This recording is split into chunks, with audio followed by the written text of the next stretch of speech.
Welcome back to Cure for the Common Game. Today, in deck number 870, we're going to talk about Katilda, Dawnhart Martyr. We're going to go back a set and talk about spirits.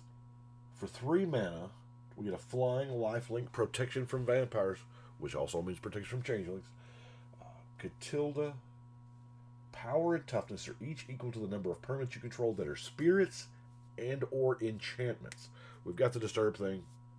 I'm not even going to cover that side because this is the side that I'm most interested in.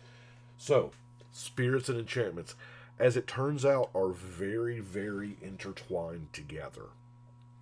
So, let's look at our mana ramp, shall we? We have the Marble Diamond, Star Compass. I kind of like the Network Terminal. Tap another untap artifact you control, draw a card, then discard. We don't have a whole lot of card draw in mono white, so we'll take it where we can get it, right? Everflowing Chalice, Seer's Lantern, Spectral Searchlight, and Seer's Ring. We do have to open the armory to go and get an aura. You know, we do have a significant amount of auras. Ether Shockwave is a perfect card from Saviors.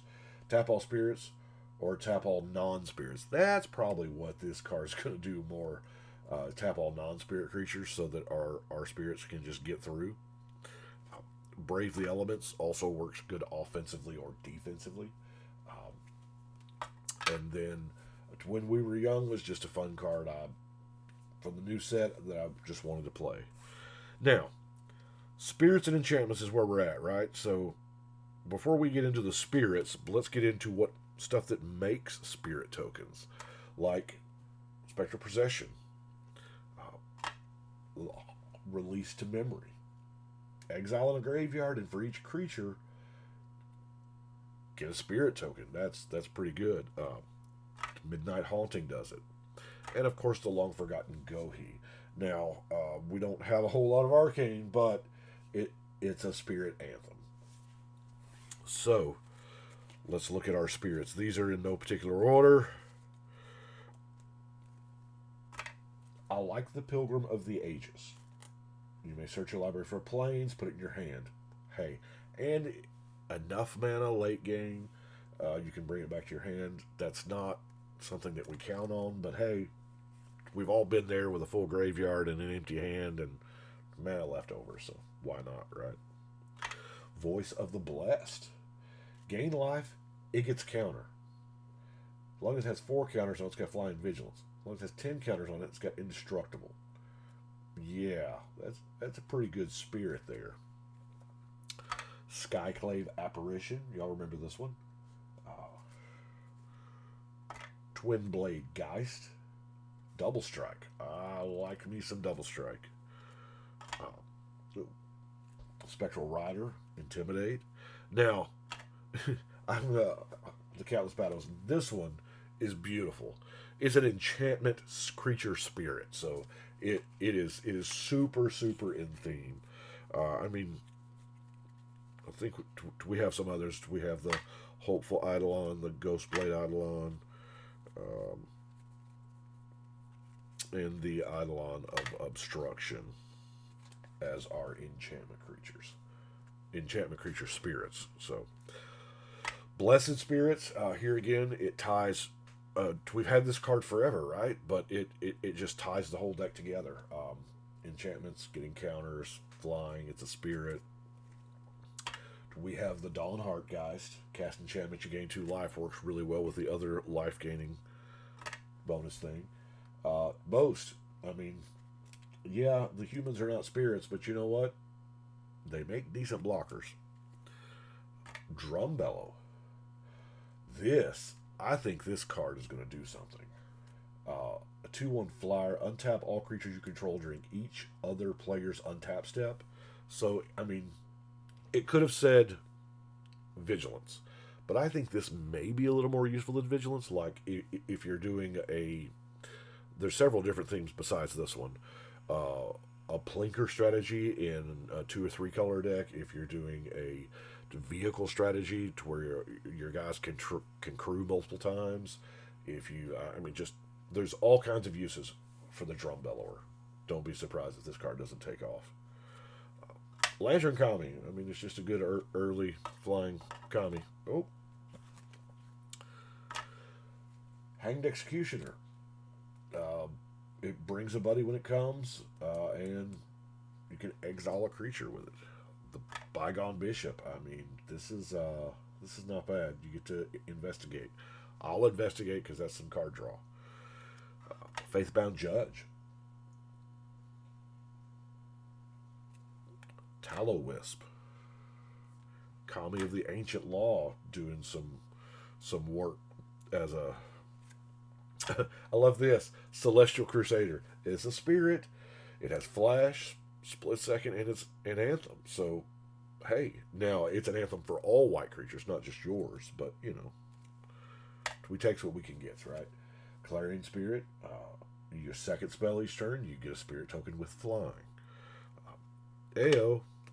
I mean, it is a dragon spirit, and it's not bad. So, I had an extra copy, so I put it in there. Our last one, of course, a Yobi. This thing, you play a spirit, you get another 3/3 spirit. What?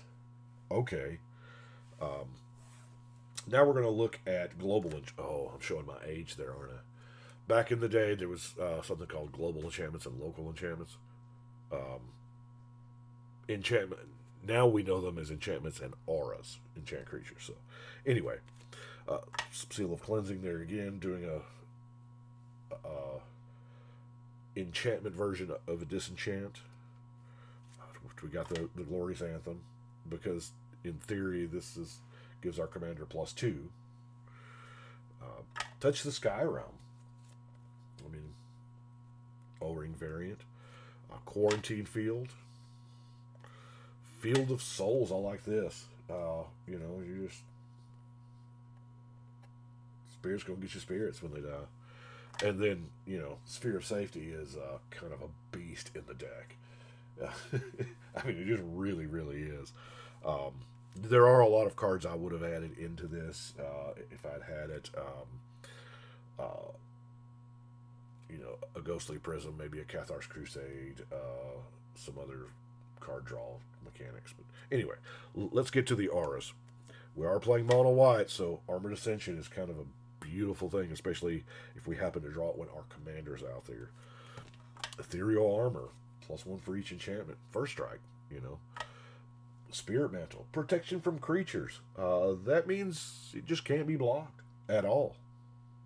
Wow. Battle Mastery gets us some double strike. All of these are really good with our favorite land of the channel. I know, Rogue's Passage, because, you know, you can get in there with the commander damage. Unquestioned Authority is another good one. Timely Ward has flash if you have your commander, and enchanted creature has indestructible. That's kind of good. Supernatural Rescue has flash as long as you control a spirit. Yeah. And you get to tap 2 creatures. I mean, it's not bad. Cage of Hands. I love the fact that you can bring Cage of Hands back.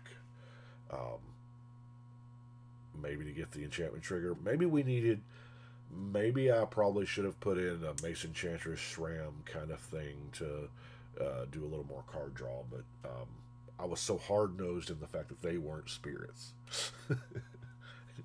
Maybe sometimes I stick to a theme to a fault. Vow of Duty, another good political card at the table. If it's not a problem for me, then it's not a problem, right? Then we have our removal. I'm telling you, I love Ravnica at War in mono white decks. It's about the only place I run it. Because there's 0 downside. It's never going to hit any of our things. The Disenchant, Celestial Purge, Crush Contraband was in the precon. Planar Outburst, Condemn, Sunlance, Generous Gift, which is going to bring us to our 4 non-basic lands that are left. You know, we have the Sajiri Step.